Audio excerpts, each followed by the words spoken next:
Hello everyone and welcome back to Coronavirus Corner. Oh, what a day.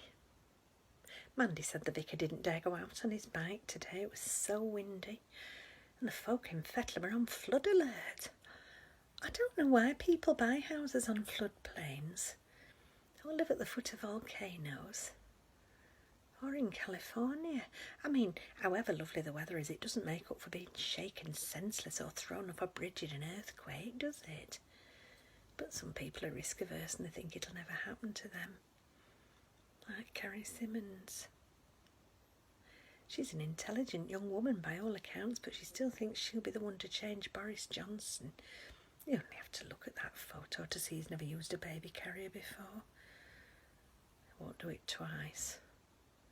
Not if little Wilfred likes kicking. Anyway, I digress. It's hard to believe that a week ago we were basking in hot sunlight porpoises. Well, I always think I look a bit like a porpoise.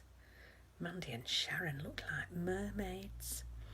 Eric said if there were any shipwrecked sailors in the vicinity, they'd be lost the minute they looked at them. I wish I'd realised I had a good figure when I did have a good figure. Not that I'd have done much with it, but it should have been nice to realise I wasn't so bad after all. Maureen said she used to think that. And then one day I thought, maybe I've got a better figure now than I will have in my 80s. So I'd best enjoy it so I don't look back and regret not realising.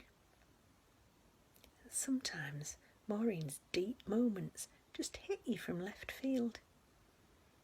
Like when we were in an ice cream parlour with Auntie Nancy and Maureen suddenly started crying and she said she'd just seen an old man and his dog go past and realised one of them would die first and leave the other on their own, and wasn't it sad? And she set me off. And Auntie Nancy said, "Oh, stop blubbing, you two. Cheer up. They might both get run over by a bus and go at the same time." And Maureen said, "Oh, that'd be lovely." And then we looked at each other and started laughing like lunatics. And Auntie Nancy dropped ice cream down her cleavage and shrieked and grabbed a handful of serviettes and stuffed her hand down her top. Oh, I didn't know where to look. But Mario, the ice cream man, did. Auntie Nancy gave us £1 to go and get some chips and said she'd meet us on the pier at 3 o'clock. But we knew she wouldn't. She rolled into the B&B at 9 o'clock singing just one cornetto, the top of her voice, and the landlady popped out of her room like a cuckoo and hissed, "That's enough of that!" And that set us all off laughing again. She wobbled upstairs on her high heels and we dragged her into the room and tried to stop her singing, but we couldn't.